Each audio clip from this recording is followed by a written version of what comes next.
जिंदगी के इस शोर शराबे से दूर कहीं एक जगह है जहां सिर्फ प्रकृति का सुकून और अपना अस्तित्व महसूस होता है। एक जगह जहां सफर उतना ही खूबसूरत है जितना कि मंजिल। आज हम आपको ले चलेंगे बिहार के छुपाए हुए हीरे गुड़पा हिल की तरफ। एक ऐसी जगह जिसका हर मोड़ एक नए नज़ारे की कहानी कहता है। तो चलिए दोस्तों, एक नए एडवेंचर की शुरुआत करते हैं जहां मंजिल भी खास है और सफर भी।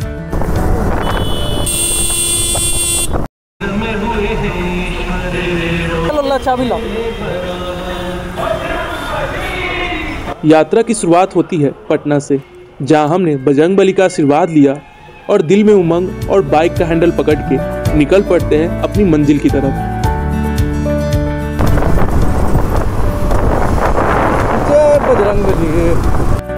यहाँ से गुड़पा हिल तक का रास्ता लगभग 150 किलोमीटर का है, जो आप बाइक, कार या बस से तय कर सकते हैं। रास्ता स्मूथ है और एडवेंचर के लिए परफेक्ट।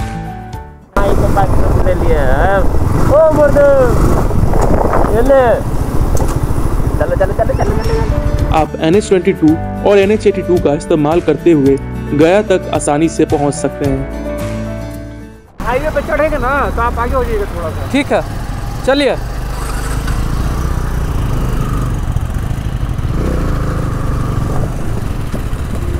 जब हमने पटना से बाइक निकाली तो सुबह की ठंडी हवा और हाईवे के स्मूथ रोड्स ने सफर का मजा बढ़ा दिया।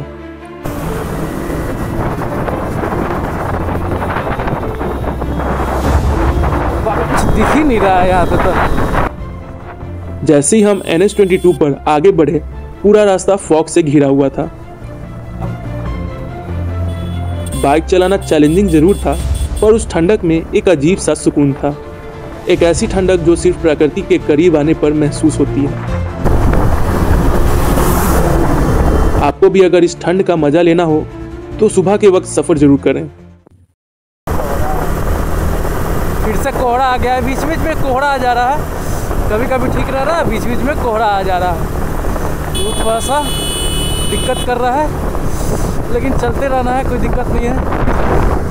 ठंड बहुत, अरे बाबा, सामने वाले हमारे साथी भी नहीं दिख रहे। ओ बाप रे बाप, इतना फॉग। इधर प्रभु कांप जा रहा है ना। शिमला का मजा आ रहा है,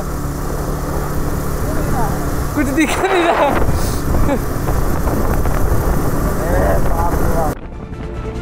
जैसे जैसे हम आगे बढ़े, फॉग धीरे धीरे कम होने लगी और धूप की किरण खेतों पर पड़ती नजर आई। यह एक ऐसा नज़ारा था जो बस देखते रहने का मन करता है। पटना से लगभग 50 किलोमीटर दूर हम जहानाबाद पहुंचते हैं, जो एक छोटा सा कस्बा है। चाचा आज ही करना है सर, देखिए ना आ जाएगा। हाँ तो जगह दूध को लगाइए ना पहले, आराम से। चाय पियेंगे ना दूध? हाँ, चाय का व्यवस्था। यहाँ एक रोड साइड ढाबे पर रुककर हमने चाय और लिट्टी से अपनी थकान दूर की। यदि आप यह रूट लें तो ऐसे लोकल ढाबे का स्वाद लेना ना भूलें। असली बिहार का टेस्ट यही है बॉस।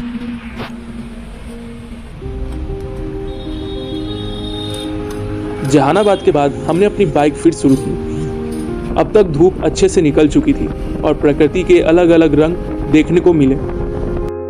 यहाँ का हाईवे एकदम स्मूथ है, जो सफर को और भी सुहाना बनाता है। गया पहुंचने तक 60 किलोमीटर का सफर था और इस रास्ते में दोनों तरफ खेतों के नज़ारे, मिट्टी की खुशबू और लोगों की मुस्कान, सब कुछ का एक अलग ही आनंद मिल रहा था।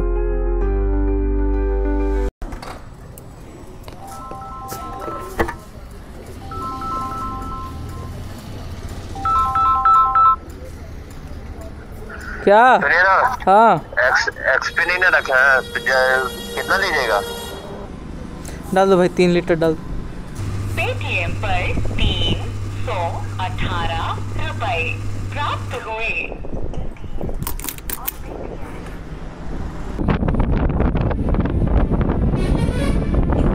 गया पहुंचने के बाद जब हम गुड़पा हिल की तरफ आगे बढ़े तो रास्ते और भी खूबसूरत हो गए। पहाड़ी इलाके शुरू हो चुके थे और रोड्स एकदम स्मूथ थे। यहाँ पहुंचना एक अलग ही एक्सपीरियंस था। गुड़पा हिल गया से लगभग 40 से 50 किलोमीटर दूर है और कार या बाइक से आसानी से पहुंचा जा सकता है। यहाँ का लैंडस्केप एकदम पोस्ट कार्ड जैसे लगता है। अब हमारी मंजिल करीब थी, लेकिन सफ़र का सबसे खूबसूरत और चैलेंजिंग हिस्सा शुरू हो गया था। स्मूथ रोड्स और पहाड़ी नज़ारों का एक अलग ही चार्म था, लेकिन 150 किलोमीटर की बाइक राइड के बाद हमें हर किलोमीटर लंबा लग रहा था। पर जैसी गुरपा हिल का पहला झलक दिखा, सब थकान एक पल में गायब हो गई। तो ये रहा गुरपा हिल, एक अनएक्सपेक्टेड व्यू, जैसे किसी एनिमेशन की दुनिया में आ गए हों। यहाँ का इतिहास भी उतना ही रोचक है जितना ये पहाड़। यहाँ पर भगवान विष्णु की मूर्ति है और कहा जाता है कि यह स्थल महाभारत काल से जुड़ा हुआ है। यह पहाड़ प्रकृति और धार्मिकता का एक अनोखा संगम है।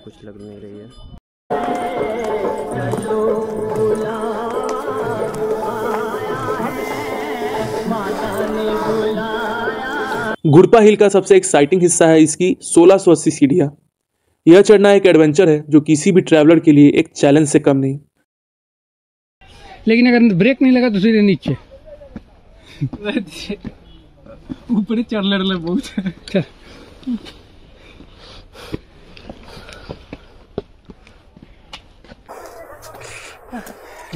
रोज हमेशा इतना भीड़ रहता है, हमेशा इतना भीड़ रहता है ना।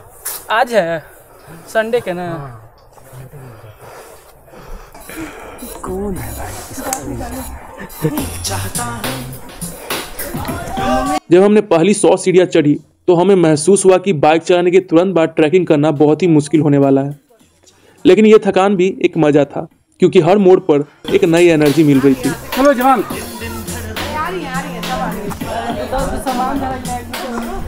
ये आपका खुद का फैला सनीचर है। गद्दारी कर रहे आप? गद्दारी करवे रास्ते के बीच में एक गुफा है जिसका पतला सा रास्ता एक एडवेंचरस सा एक्सपीरियंस देता है। आराम से रुक जाइएगा भैया, जो भी आ रहे हैं। आ जाएगा। बहुत पतला रास्ता है, आराम से आइएगा। इस गुफा से निकलते वक्त हमें ऐसा लगा कि हम किसी रहस्यमय और पौराणिक जगह से गुजर रहे हैं। हम लोग निकल गए। चले गए। हम लोग जिम वाले आदमी हैं और ये भी गाड़ी ले जाना है। हम 150 किलोमीटर रुक जाएंगे हमारे।